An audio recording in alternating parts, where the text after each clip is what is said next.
This is the Bereaved Parents Club podcast. It's the club none of us want to be members of, but here we are. My name is Debbie, and I'm a bereaved parent. This podcast is for all of us, to share and celebrate the stories of our children and offer support to each other. Each episode will explore topics that have relevance to us as we navigate the world as bereaved parents. Whether your loss was last week, last month, last year, or even last century, you are welcome here. And whether your child was a baby, a youngster, a teenager, an adult, or even a parent themselves, you are welcome here. Please be aware that each episode will deal with themes of death and loss.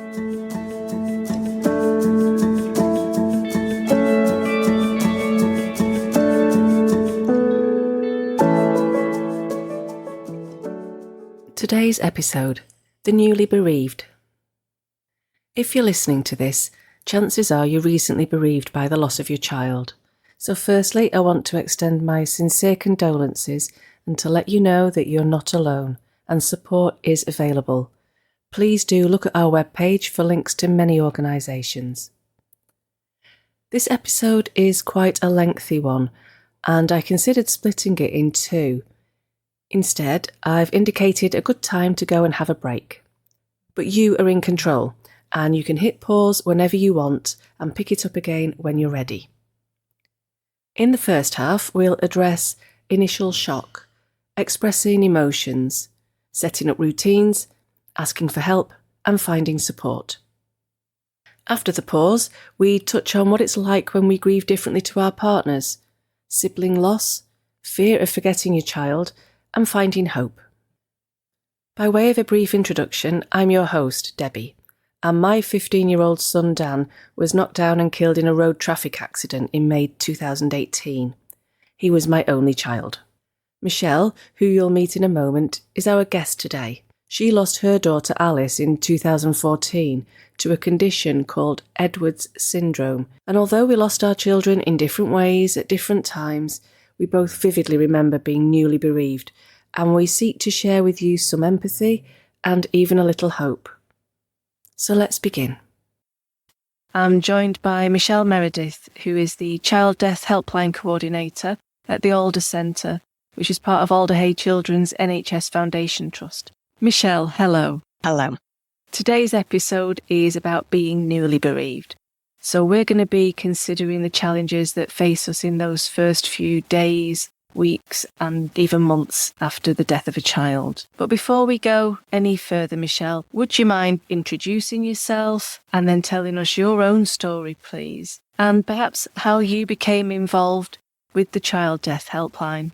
Yeah, so in October 2013, whilst I was at work delivering training, I suffered an early miscarriage. So I was scanned, and to our amazement, I'd lost one, but still was pregnant. It was twins, didn't know. But we were still excited because we still had the other twin. That was hard, but we carried on with the pregnancy. And then fast forward to January 2014, so only like 8 or 9 weeks later, our world just fell apart and we lost our baby to Edwards syndrome.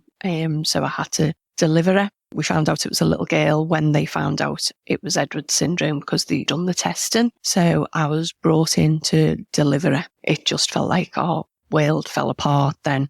So for the past 10 years, I've been involved in volunteering at local hospitals and various charities to raise awareness of baby and child loss. And then recently, I've become employed as the coordinator for the Child Death Helpline, which is merging both my skills, my volunteer and my child loss empathy skills with me management skills of my normal job. I used to have a previous job in dentistry, so I've completely changed job. So I'm now based at the Alder Centre at Alder Hey Hospital in Liverpool, but the helpline is national. So that's been my 10-year journey. Well, thank you very much for sharing your story. That's really important, I'm sure, for other people to hear too. I want to gently move us on to looking at those first really raw days and weeks and maybe months after the death of a child. Much of what we cover here is inspired by a helpful leaflet produced by the Compassionate Friends, and I will put a link to that on the website. But I think we're going to talk beyond that too here. I guess we're going to start with considering what sort of thoughts and feelings we might be likely to experience when we're first bereaved, because it's such a new thing for us. It can be quite overwhelming. I don't know what thoughts you've got about that, Michelle. From speaking to families, and it's the shock that this has happened. It's a shock that the reality that you find yourself in this situation, that your baby or your child has gone before you. They say, don't they, no parent should ever have to bury their child. And it's the shock that that is a reality. So you immediately go into that shock mode, disbelief, anger as well. Quite a few parents bury that anger though, because they think, well, I'm still here, my partner's still here, I've got other children, I've got lots to be thankful for. So they suppress that anger, but it will come out and you've got to let that anger out. I've just recently looked at play therapy. Even though you're an adult, I was let loose on a punch bag. 10 years on, I still, went for that punch bag. And this feeling lost and alone, that you feel isolated, especially if there's nobody else in your circle that has ever lost a child. It's like a big mixture, melting pot of emotions. And at the time when it happened to me, my partner said, this sounds crazy, but the Justin Bieber song, "What Do You Mean?" Because you're contradicting yourself all the time. You want people to be close, but you don't want them near. And that's what we ended up laughing about. That's what I was like. I wanted people, around me, but just leave me alone because I want to be left in it. For me, it is so contradictory and extreme. 1 minute you're sort of staring at your shoes for an hour, and the next minute you're in like a mad hot panic, or you've suddenly got a splitting headache, or some other kind of random pain occurs. Then you're dissociating and thinking, oh, what am I doing here? Why am I at the shops? You've got these huge gaps in your memory. You can feel, so discombobulated by all of these disparate and strange emotions and thoughts and behaviours. I think sleep is another thing that gets really affected. I mean, I was out like someone had just switched the lights out as soon as my head hit the pillow, and then 10 hours later I pinged my eyes open. But I know other people struggled to even find sleep in those early weeks, or have found that their sleep has just been terribly, terribly disturbed, all of which can make you feel hypersensitive to everything, which is completely exhausting because it isn't normal. This isn't how you expect the run of things to go to lose a child, and everything feels unworldly and unreal. The evenings were always the worst for me, because in the early days as well, you've got people coming round, friends, family ringing you up or sending you messages. But obviously their life carries on. Everything becomes a lot quieter, and you can't sleep because your mind is going at 1,000,000 miles an hour with questions and conversations with yourself as well. So do you find that the evenings are the times when the helpline is most used then? Yes, and that's when the majority of our calls do come through, between 7 and 10 at night. I think something to emphasise here is that there are no shortcuts through grief. So although it's incredibly difficult and you can feel that your mind and your body are all over the place, you're not missing a trick. There isn't a faster way to process this. It's all perfectly reasonable mind and body responses to terrible sadness and trauma. And it just will take its time. You can't grieve more one day to be less sad the next. It just doesn't work like that. I liken it to something like adolescence, which is a really difficult period of our lives, and no one can go through it for us. We just have to kind of find our own way. And grief is really similar in the sense that we have to learn how to deal with these difficult emotions and feelings and behaviours. And there isn't a quicker way of getting through those early stages. No, there isn't. And it's learning your own coping mechanisms with things. Just like parenthood doesn't come with a book, neither does grief or losing your child. I always say there's this thread running through bereaved parents.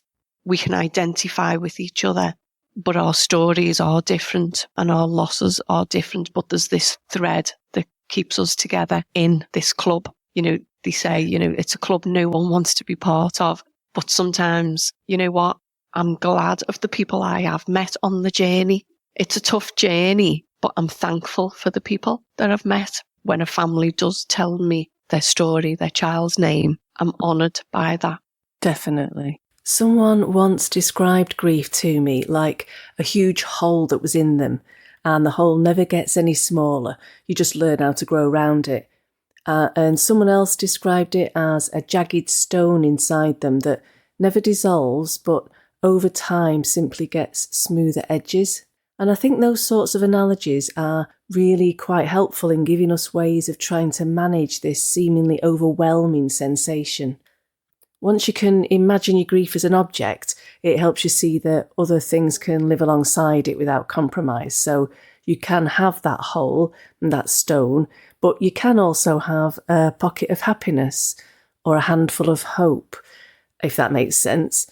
It becomes possible to accept that you can be grieving and still be happy alongside that. So yeah, I think when you're newly bereaved, you just think, oh my God, is this what it's going to be like forever? And it won't be exactly the same like that forever. There are ways forward, but it's 1 minute at a time, one breath at a time when you're newly bereaved. It's not going to go away. You are always going to grieve for that child. But you will, like you've just said, you grow around it and you learn to sort of cope with it. So yeah, newly bereaved, you think, if this is how it's always going to be, I cannot cope. Yeah. I think for newly bereaved parents listening to this, what we're trying to say is that you won't feel as bad as you do, or as confused and bewildered and shocked and surprised as you do right now as time progresses. But you'll always have that. The wrongness of what's happened won't ever leave you. But it's okay, because you'll hopefully have learned some other strategies to let you get on with your life as well. So it won't be the one thing that is in your vision like it is at the start.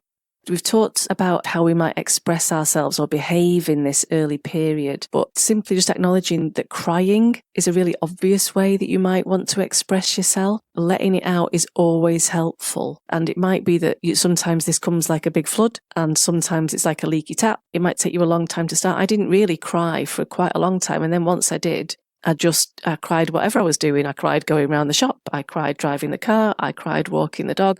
It just seemed that I did everything with tears in my eyes for several months. That's a fairly natural way to express how you're feeling at the time. It's definitely not the time to worry about what other people might think about you crying all the time. It's like a pressure cooker with the valve on it. And I always say the crying bit is like your valve. It releases the pressure within that pressure cooker. I've learned that I am a crier. I cry when I'm happy. I cry when I'm sad. I cry when I'm upset. I cry when I'm angry. But now I've learned to love the fact that I cry, because that's my pressure cooker valve letting off the steam, rather than trying to suppress it, and thinking, I can't cry, keep it together. That's why sometimes funerals, people seem to think, oh, yes, she'll cry at the funeral. But then after that, oh, got to get over it type thing. No, you cry, as you've just said, walking around the shop. If you feel like a cry, have a cry. Don't be worrying about other people's reactions. That's another thing I've learned. It says more about them than it does about you. One of the other things that might be something that's happening for the newly bereaved people is the difficulty about, you might want to talk about your child and what's just happened over and over, because you're trying to make sense of it in your mind and you want to talk about them. But other people around you can be more reluctant to mention your child's name because they don't want to upset you, and they don't want to go over things that they think might be upsetting for you. What I would say is, if you can, tell people that you want to talk about it and you want to talk about your child. Give them the permission to listen and support you and to bring up your child's name if they can. That's going to be okay. Or not. Whatever works for you. But other people won't know. And although you don't feel like you're in control particularly, you are in terms of telling people how much you want to talk about your child or how little. Talk about your child as much as you want, but let other people know if you do or don't want to do that. Yeah, and I think people will take their lead from you as well, because they don't know what to do, and sometimes they can't do right for doing wrong, and they think they're doing the right thing. I had this go on quite early on when I lost my daughter. I just said, you can't say her name. And, friends said, well, I didn't, know whether it would upset you. You cannot upset me any more than I am already. And by you saying her name or acknowledging the fact that she was here, very briefly, but she was here, that lightens my heart a little bit when it's feeling so heavy. It's so hard in the early days for you to get your head right. So how is everyone around you meant to know how to deal with you? Sometimes they don't mean to say the wrong thing or behave in a certain way. It's more they don't know what to do. And you can be hypersensitive. You're very sensitive at that time to everything. So things that might not previously have bothered you about what someone said, you can feel much more wounded in this sensitive state. And that's okay. Hopefully that level of wounding will heal a little as well as time passes. But it is all very tricky around what the right thing is to do and what the wrong thing is. And people will make mistakes, but they're generally coming from a good place. I think that's what you need to recognise, is that even if they're cocking it up, they're not trying to. They really are trying to make things better for you. One of the other points that I wanted to touch on was how and where can newly bereaved parents find support when they might not even really have a clue what they need? What are your thoughts around that? I think support groups and talking to other parents, it sometimes blows me away, especially now being in the older centre and the Child Death Helpline, because that's manned by bereaved parents. It's the empathy there. So the support groups are really, really good. Even if there is waiting lists, put your name down for counselling first as well. When it comes round to your name getting there, you might feel like, no, I've talked it through, I've found a support group. Doing something for yourself as well. I tried lots of different things, yoga, things like that. Religion and your faith can sometimes help as well. And taking a bit of time for you. Because for me, it was the conversations in my head all the time. Oh, should I be doing this? Should I be feeling this? Should I be doing this? Should I have moved on? And you're going, well, yeah, no, and your brain just doesn't stop. I went back to church and I used to like sitting in church for an hour just to still my mind. And then I was able to carry on with my day. It was that still in your mind. And then I just replaced going to church with yoga.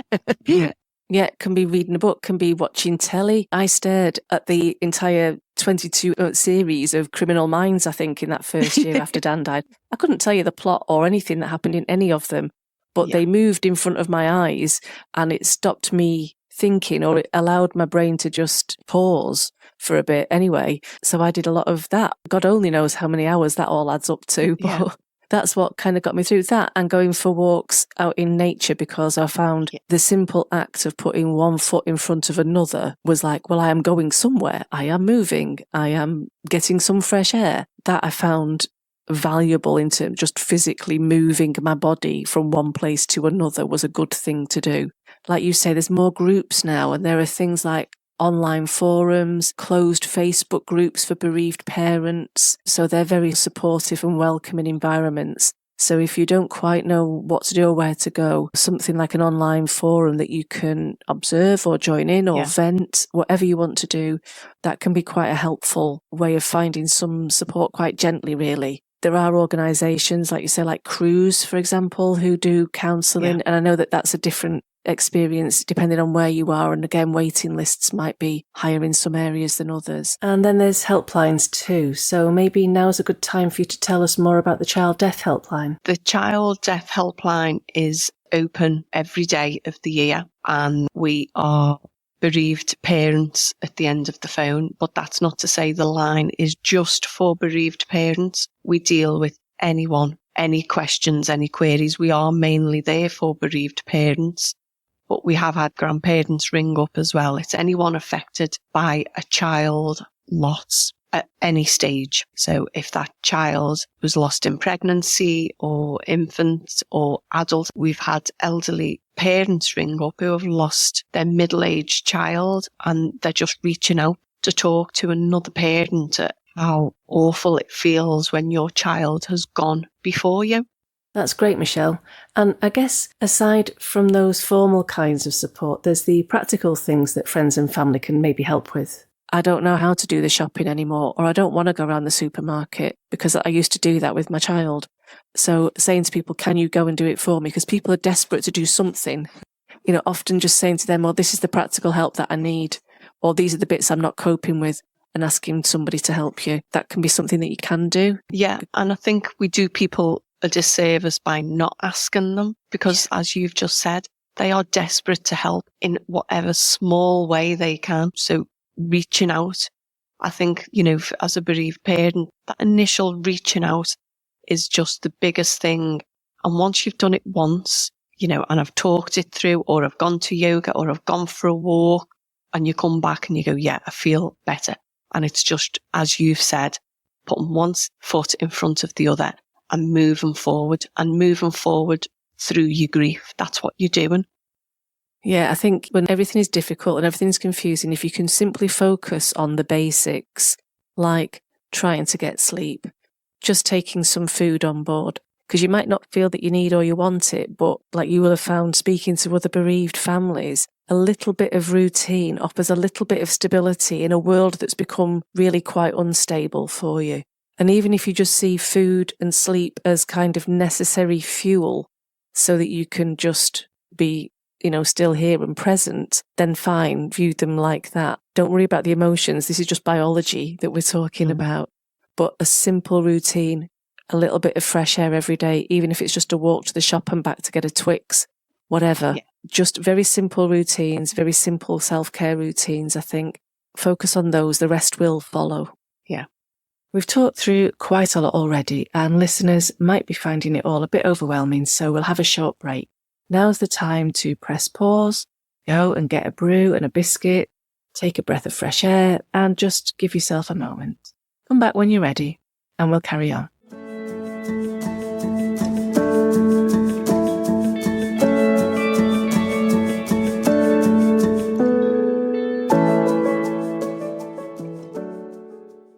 Okay, Michelle, we've all had a moment to refresh ourselves, so let's carry on.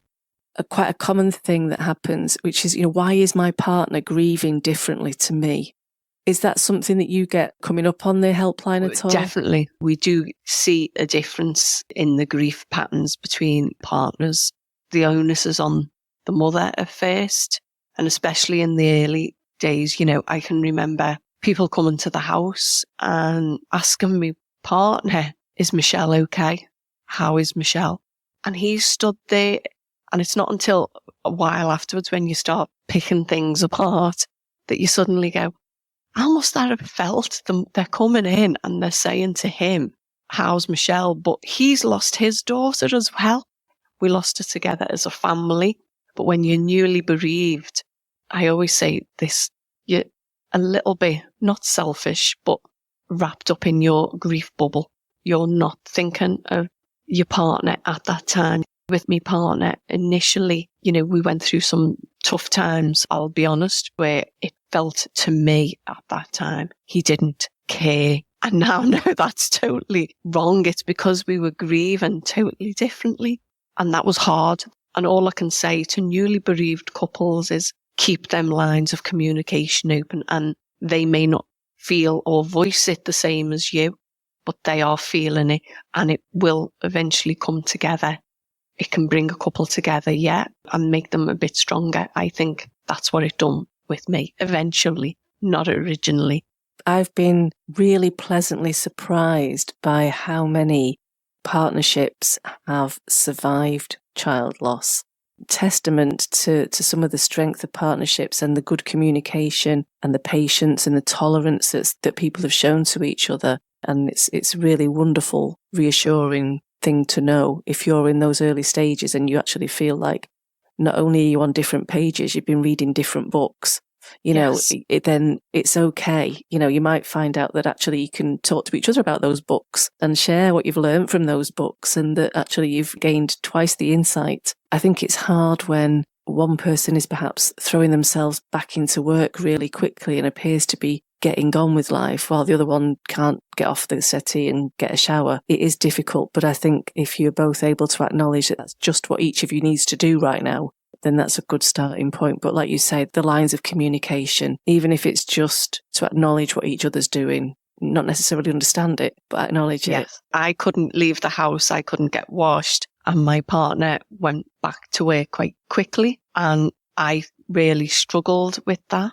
How can he just ping back to work. I don't know whether he was going into the bathroom at work and having a quiet cry and then coming back to his, the facade. But that was his coping mechanism. And don't get me wrong, we did have some clashes, but ultimately it was them lines of communication and understanding. When I did go for counselling, he never entered into counselling, still hasn't to today. It's now he started to sort of ask more questions. And plus, 10 years ago, it was around the mums. Now dads are getting more support as well. There's the football groups that are popping up and down the country with Sands for Louis. There's a lot more for dads out there now. There's a couple of podcasts called Dad Still Standing, and there's another one that I forget, but I will put a link to. And I know one of the organisations that I'll be speaking to, somebody from Ruben's Retreat, who as part of the podcast series, and they've got a dads group. There's definitely been a swing towards recognising men's specific needs as grieving dads. So yeah, it is much better now, definitely. Yeah. You've got a son as well. Yes. How did you help him? How can people help their other children if they've experienced child loss? My son was 9 at the time and he was excited about becoming a big brother. Still gets to me now, and I can still picture it, having to give him that information that she would not be coming home. He would not be that big brother. It was like my world crumpled again because I broke his world. Then you see the look on the face that he was worried about me. And I took advice from the school. If they're school-age children, I would advise speaking to the school. And there's like Winston's Wish out there that are really good with the schools. And the school, the headmaster was really good. And he said, go at his speed. And if he wants to come back to school, that's great. And then if he did want to come home, we would ring you. The teacher then opened up and told me he'd suffered a bereavement as a child, and he remembered going to school because it was normality, because he said everything's going on at home, people are coming and going, speaking in whispers. Children sometimes get sent to their rooms because, mums become upset or dads become upset. Going to school can be a bit of normality to them. So my son did go back to school a couple of days later. That also instilled a little bit of routine for me, even though sometimes I didn't want to drive him to school. Don't get me wrong, I still drove him to school on the days I didn't feel like it, but I was in my pyjamas, didn't get out the car. It was later on when he knew I was going for counselling. He asked me about the counselling. So I told him, well, what do you do? So I told him, I talk about Alice and what went on. And it was only then he said to me, well, can children go? And I felt a bit of mum guilt then. I hadn't even asked. And, I asked my own counsellor, and he was able to go for counselling. And I think that's why he is so balanced now as a young adult. He does talk about it. And, we've had other bereavements in the family since then, and he's dealt with them really well. He's very open with his emotions. And I think it's because of that in the early years, because he wasn't sort of told to suppress it, and just shoved in the corner. So I think for siblings, it's hard, and it's age dependent as well. How much information do you give them? We'd told him that Alice was sick. He was 9. We didn't want to go into the gory details. We just said she's sick and she's passed away. We are going to see her and we are going to have a funeral for her, but she won't be coming home with us, how we put it over to him. It does depend on how old your child is and how you might explain it. And there'll be lots of hints and tips within those resources that we put links to help you start those conversations or to build on what you've already begun. One of the things I think that children of any age can feel is that they've got to be strong for their mum and dad. Yes. And actually, they don't have to stay strong. They can be sad too. And finding ways to make sure they understand that permission and that, they can go back to school and see their friends if they want to or whatever. I think there's lots of conversations to be had. And there is some support out there to have those now, which is good. I want to touch on some other considerations that often arise when you're newly bereaved. Firstly, the idea that people can feel very conflicted about the prospect of having more children. I have gone on to have another son, and that was hard as well, to make that decision to try again after Alice. But you've got to do what's right for you, and there's no right or wrong in this for anything. I think one of the other things that I'd want to mention for any newly bereaved parents is that if you've lost your only child, it can feel like that future has been completely ripped away, particularly if you're not in a position to have other children. And it can be really hard to find a point or a purpose to anything. You know, I was a parent to an only child, and it feels like you drop off a cliff because your one line to the future has gone. And that can feel quite specifically difficult to deal with, particularly if you're not part of a big family, or, you know, it can be incredibly isolating, especially if you're a single parent like I was too. But there are mechanisms for support out there. Again, we'll put links on for that. What you got to remember, you are still a mum, and you still honour them children or that child. Yeah, definitely. I think it took me quite a while to accept that I wasn't Dan's mum in the day-to-day sense of making his tea and washing his athletics kit. But I know now I'll always be Dan's mum, and that's a great thing. He's still with me in my thoughts, and he drives quite a lot of my actions in everyday life too. So his impact on my life continues, just in a very, very different way. But I think it's important to realise that your child will still be with you. That sort of moves me on really to the next part about when you're newly bereaved. There's that worry about, I'm frightened that I'll forget my child. And I can remember thinking I had to have Dan's memorial. We had his funeral, his cremation, which was a very private event for just a few immediate friends and family. But then we had a bigger memorial, and I remember thinking, he died at the end of May. If we don't have it by mid-June, everyone will have forgotten about him. And I mean, now looking back up, it was a few weeks afterwards, and of course they wouldn't. But at the time, in that place where you feel that young people's lives particularly move so fast, Dan was 15, and I felt like his friends would have moved on really quickly. But obviously not. And actually just a few weeks after the event of losing Dan is not very long at all. And the fear of forgetting is very, very real. Yeah, totally. And photographs is another one. You know, I can remember having a meltdown, obviously, because I was pregnant. And we did take photographs of Alice after she'd arrived. I hadn't took a photograph of just her face. And I remember ringing my mum frantic. Mum, on your phone, have you took? And my mum was like, oh, I'll have a look through it. And she got caught up in the franticness of it. And looking back now, it doesn't matter really. I've got photographs, and at the end of the day, I won't forget she was here. But, you know, no one will forget that. And it is like you've just said about Dan. You think, oh, people have forgotten. And I'd always, in my own mind, I'd sort of set up these goals when it got to 10-year anniversary. That's it. I will stop me volunteering. I will stop doing this. I have got to move on, as people say to you. And here I am in this job now. So I'm not moving on. But I just, in my own head, I'd had that goal, and it got to her 10th birthday, which was in January this year. And I thought, no, I want to do something to finish it. So I thought, right, I'm going to invite the people. The funeral was very small. I'm going to invite the people that were at the funeral to just come and have their tea with us. And then, being typical Scouser, it sort of grew arms and legs a little bit. So I bought an illuminated tent sign to put up in the little room that the local restaurant done this. And there was only about 15 of us invited. And it amazed me. I don't know what I thought I was going to feel when I walked into that room, but I was just overwhelmed. And I did burst out crying. Again, my pressure valve. But it wasn't because it made me sad. I was so touched that people had taken the time to come. And of course, I've got no photographs of Alice for the past 10 years. And my friends had done like a memory wall, which is all different photographs from the past 10 years of different events I've done or fundraisers I'd done, and put them all together on like a 6-foot wall it was, with the number 10.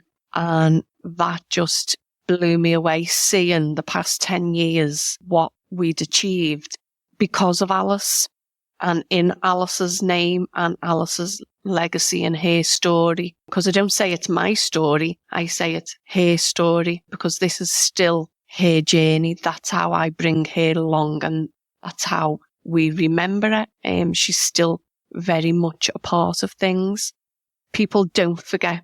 And what amazed me is on her 10th birthday, thing that we done, friends were talking to me about her actual funeral. I was in a daze, to be honest with you. So some of it I was hearing for the first time, and how they felt. They were finally 10 years on telling me how they felt at the funeral, which just amazed me. So yeah, you may feel like you may forget them, but you won't. And others will keep that memory alive as well. They will. Yeah, definitely. And I think it's important to hear that now when you're newly bereaved, your child will not be forgotten. And it might be that in the earlier days, you want to create memorials of all sorts of kinds to try and keep the memory alive, to kind of do something very practical. So that can be anything from framing bits of their artwork that they might have done, or planting trees, or making stickers out of their faces to give to their friends. There's so many different active memorials that you can do. And we're going to put lots of links to things like that on the webpage. How can I find hope? I think that's something that when you're newly bereaved, as the numbness wears off, you're like, where is the hope in the world for me? Am I going to feel like this forever? And I think that that's a terrifying existential sort of thought. And it's the thing that I see when I look at bereaved parent forums. That's what people are reaching out for in the early days. Please give me some hope that I won't feel this awful forever. And I'm sure that that's something that comes up for you at the helpline. Most definitely. And in the support groups and in the peer support, you feel stuck at the beginning. You know, oh my gosh, is this going to be me? But it won't always be like this. I can remember in the early days thinking, oh, I can't remember the last time I laughed out loud. And then the first time that you do laugh out loud, you beat yourself up over it because you think, I shouldn't be laughing out loud because I'm a, bereaved parent. But that's part of taking them with you. That's the only way I can support it. They will always be there. And it's how you choose to bring them along on this journey as well. They will be part of the laughter. They will be part of the tears. They'll be part of the celebrations. There's a thing at one of the support groups that I used to go to about shoes. And I know there's a well-known poem about walking in my shoes. No one, these shoes of our grief, basically. I really identified with the shoe one because I always say before Alice, I was a bit of a party girl and, used to be out quite a lot. And I had these lovely red satin shoes that I used to go out in. And I just couldn't bring myself to wear them after Alice. I wasn't going out that often, but I just could not wear them because that was like the old me. But when I'd done a sponsored walk for Sands, I decorated a pair of trainees with Alice's name on. And then I'd also bought a small pair of pink shoes when I was pregnant that's in a memory box. And through the support group that I was at the local maternity hospital, I took a picture of all 3 sets of shoes together because that's my journey. The red satin shoes, there was the trainers with their name on. And ultimately, there's her little pink shoes that she never got to wear. Yeah, you'll move on. You won't forget them. They're with you. I know for me that hope just comes from just knowing that I've got Dan in my head and my heart. He's just a constant sort of source of comfort and joy. He's on the journey with me now. And it takes time to reach that level of comfort with that sort of acceptance. But I also know that the hope for me came from just knowing that I wasn't alone. And that others have already been here and they haven't just survived, they've thrived despite having lost a child, that actually it is survivable. It's okay. You can have a worthwhile, interesting, vibrant, fun, loving life and it doesn't lessen the sadness you have for your child. And I feel like I honour Dan by every sort of positive thing I do. Yeah. That's it. Like you were saying about in the initial days, I took to walking as well. And I'm lucky enough to be by the beach. And I used to absolutely love to walk down to the beach and watch the sunset. And it's just beautiful. And I think, yeah, okay, she didn't get to see that and she doesn't get to experience that with me. But I'm doing things in her memory. You take your pleasure. They're on that journey with you. Also the people, I have met some absolutely amazing people on this journey, families that I just think, how have you got through this? And then I have to remind myself, I'm a bereaved parent as well. I honour each one of them. And during Baby Loss Awareness Week this year, I asked for them to send their names in and I wrote names on ribbons. and tied them to the local bandstand. And as I was tying them on, each and every one of them, thinking of the story behind each of them names just blew me away. And I'm thankful to have been a little bit of a part of that child's journey and honouring their memory as well. And I'm thankful for Alice and her twin. They both taught me different things. They've both put me on this journey. It mightn't have been the journey I thought I would be on years ago, but I'm here, and I'm thankful that she did come into my life, that she did choose me to be her mum. I'm not here doing the girly parties for her 10th birthday, but I'm still honouring her memory, and I will continue to do that. And that's something quite wonderful to hold on to, I think. Well, we've covered some heavy ground, so it's time to lighten our step again now. I'll be asking each guest to tell us something they're grateful for, and the flimsier and more light-hearted the better. So, Michelle, what have you chosen? I am absolutely grateful for cake and biscuits, because even in the early days, I may have forgotten to eat a meal, but I would never forget to eat a chocolate bar. And I still do that now. That's my go-to. If I'm feeling sad or lonely or just want to reward myself, it's chocolate. And when I used to sometimes do peer support, and I would go and visit the families sometimes if they weren't up to coming to the centres or the hospitals, and I'd make it my business to get some luxury biscuits. And what I used to say to them when they'd open the door, put the kettle on, and we're going to treat ourselves. We might not be able to get out the door, but we can treat ourselves to some luxury biscuits. So yeah, biscuits, chocolate and cake. Me too. That's perfect. Thank you so much, Michelle. Well, listeners, I hope that if you're newly bereaved, you've found some comfort, some support, some reassurance, and just a little bit of hope. All the organisations we've mentioned are listed on our episode listing, and there are even more resources on our webpage. You can reach me with any of your feedback or thoughts at hello@bereavedparentsclub.org.uk. And please do share the podcast amongst your networks so that we can reach everyone who might benefit. Finally, if you want to know more about my grief journey, you can find a link to my book Midowed, A Mother's Grief on our webpage. Thank you for listening. This episode is dedicated to Alice.